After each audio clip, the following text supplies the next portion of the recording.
Kaibigan, malapit ng Kapaskuhan. Gusto kitang pasalamatan na nakasama ka sa kaibigan. Kaibigan, sana ay maintindihan.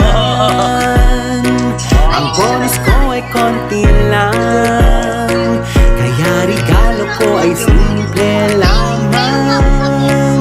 Ang importante, sama-sama tayo. Ikaw at ako, sana tayo't magsaya sa Christmas party. Ayun, maligayang Pasko. Hati-hati tayo sa masarap na crab bread. Ayan po, naghahati-hati kami sa masarap na crab bread.